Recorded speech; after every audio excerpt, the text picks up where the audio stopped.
যে হলগুলো বন্ধ হয়েছে পুরনো হলগুলোতে সিঙ্গেল স্ক্রিনগুলোতে ভেঙে আমরা নতুন করে রিকনস্ট্রাকশন করে আমরা আধুনিক সিনেমা হল আধুনিকভাবে আমরা এই হলগুলোকে আমরা করব।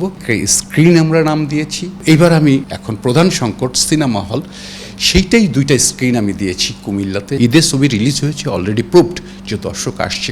কুমিল্লা শহরের ভিতরেও সিনেমা হলটা করিনি, আমি করেছি শহরের বাইরে ময়নামতি ক্যান্টনমেন্টের এখানে গোমতী টাওয়ারে। দুইটা স্ক্রিনের মধ্যে সীমাবদ্ধ না, আমাদের টার্গেট আছে যে আমরা অন্তত 2 বছরে, আগামী 2 বছরে টার্গেট নিচ্ছি, 2 বছরে 25টা আমরা সিনেপ্লেক্স আমরা একটা চেইন করব। অত্যাধুনিক শীততাপ নিয়ন্ত্রিত কার্পেটে মোড়ানো বিদেশি শেয়ার দিয়ে এবং ঝকঝকা machine sound system 5.1 sound system দিয়ে আমি এটা নির্মাণ করেছি অনেক টাকা ব্যয় করে। সিনেমা হল খুবই জরুরি এবং সিনেমা হল যদি ভালো পরিবেশ থাকে দর্শক আসবে। আমি যখন অনুধাবন করেছি, আমি যখন প্রযোজক সমিতির সভাপতি হিসাবে আমি বক্তব্য দিতাম বা আমাদের চলচ্চিত্র সমস্যা নিয়ে কথা বলতাম, আমি বলতাম যে প্রযোজক বাঁচলে চলচ্চিত্র বাঁচবে। আমি এখন প্রযোজক হয়েই আমি বলছি যে সিনেমা হল বাঁচলে প্রযোজক বাঁচবে, প্রযোজক বাঁচলে চলচ্চিত্র বাঁচবে। তাহলে সিনেমা হলের গুরুত্ব এখন 1 নম্বরে। আমি সেখান থেকে চিন্তা করে আমি প্রযোজনা তো আছি, প্রযোজনা করছি। আপনারা জানেন যে গত ঈদেও আমি অনেক বড় বাজেটের একটি চলচ্চিত্র রিলিজ করেছি ঈদ ফেস্টিভ্যালে। এইবার আমি চলচ্চিত্র নির্মাণ করিনি, কিন্তু প্রথম যে সংকট চলচ্চিত্রের এখন প্রধান সংকট সিনেমা হল, সেইটাই দুইটা স্ক্রিন আমি দিয়েছি কুমিল্লাতে, যেখানে কোনো আসলে আধুনিক হল এবং সব আধুনিক হল, আধুনিক যন্ত্রপাতি, আধুনিক হল এবং শীততাপ নিয়ন্ত্রিত এবং কার্পেটে মোড়ানো এবং বিদেশি চেয়ারে বসে আরামে চলচ্চিত্র। একটা দর্শক এখন সময় পাল্টিয়েছে, আমরা এখন আরামপ্রিয় হয়েছি। আমাদের আয় রোজগার বেড়েছে, আমাদের সক্ষমতা বেড়েছে এবং আমাদের সেই হিসাবে আমাদের আরাম আয়েশও বেড়েছে, যার কারণে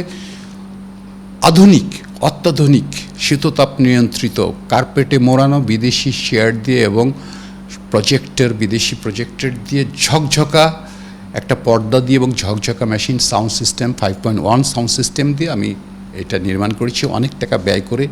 এবং আমি প্রমাণ করে দিতে চাই যে আসলেই চলচ্চিত্র, সিনেমা হল খুবই জরুরি এবং সিনেমা হল যদি ভালো পরিবেশ থাকে দর্শক আসবে। এবং অলরেডি ঈদের ছবি রিলিজ হয়েছে, অলরেডি প্রুভড যে দর্শক আসছে। আমি কিন্তু একদম কুমিল্লা শহরের ভিতরেও সিনেমা হলটা করিনি, আমি করেছি শহরের বাইরে ময়নামতি ক্যান্টনমেন্টের এখানে গোমতী টাওয়ারে। এখানেই যে সাড়া পাচ্ছি, দর্শকদের স্বতঃস্ফূর্ত দর্শকদের যে অংশগ্রহণ, সিনেমা দেখার জন্য যে ভিড়, আমি মুগ্ধ যে ভালো পরিবেশ দিলে চলচ্চিত্রের দর্শক আছে, দর্শক আসবে। এবং আমাকে প্রশ্ন করা হয়েছে যে কেন, আমি এই জন্যই আসলে যে কথাগুলো বললাম, এই জন্যই আমি এটা নির্মাণ করছি। এবং এইখানে আমরা এর মাধ্যমে আরও চলচ্চিত্র প্রেক্ষাগৃহ আমরা নির্মাণ করতে চাই। স্ক্রিন আমরা নাম দিয়েছি, সেইটা যে আমার আমরা এই যে আমাদের এখন অলরেডি আমরা 3টা কক্সবাজারে 3টা হল নিয়ে কথা বলছি, আমরা রংপুরে কথা বলছি, রাজশাহীতে কথা বলছি, আমরা সারা বাংলাদেশে, আমরা সিলেটে কথা বলছি। যে হলগুলো বন্ধ হয়েছে সেই হলগুলোর সাথে আমরা কথা বলছি। সেই পুরনো হলগুলোতে সিঙ্গেল স্ক্রিনগুলোতে ভেঙে আমরা নতুন করে রিকনস্ট্রাকশন করে আমরা আধুনিক সিনেমা হল, একদম শীততাপ এবং আধুনিক সাউন্ড সিস্টেম, পর্দা, মেশিন, প্রজেক্টর সব কিছু দিয়ে আধুনিকভাবে আমরা এই হলগুলোকে আমরা করব। আমার বিশ্বাস দর্শক আসবে। আমরা এটা বন্ধ রাখবো না, 1-2টা স্ক্রিনের মধ্যে সীমাবদ্ধ না। আমাদের টার্গেট আছে যে আমরা অন্তত 2 বছরে, আগামী 2 বছরে টার্গেট নিচ্ছি, 2 বছরে 25টা আমরা সিনেপ্লেক্স আমরা একটা চেইন করব। 1957 সালে পাকিস্তান প্রাদেশিক পরিষদের অধিবেশনে 3রা এপ্রিল এই চলচ্চিত্র বিলটি উত্থাপন হয় এবং সেই বিলটি 1957 সালের 3রা এপ্রিল চলচ্চিত্র বিলটি পাশ হয় পাকিস্তানের প্রাদেশিক পরিষদের অধিবেশনে। সেই থেকে পরবর্তী সরকার, দেশ স্বাধীন হওয়ার পর পরবর্তী সরকার এই দিবসটাকেই চলচ্চিত্র দিবস হিসেবে ঘোষণা করে এবং আমরা আজকে পর্যন্ত, আজ অবধি, আজকে 3রা এপ্রিল আমরা সেই দিবসটা পালন করছি। আজকে খুবই জাঁকজমকপূর্ণভাবে চলচ্চিত্র দিবস পালন হলো।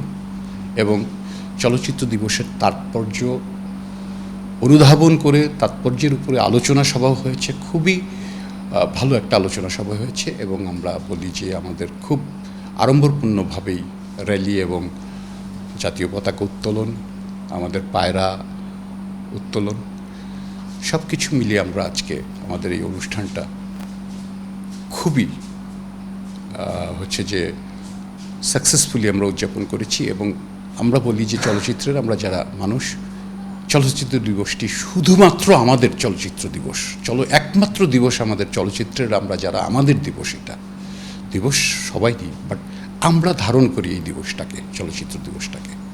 সো আমরা খুব ভালোভাবে আজকে চলচ্চিত্র দিবসটি পালন করেছি।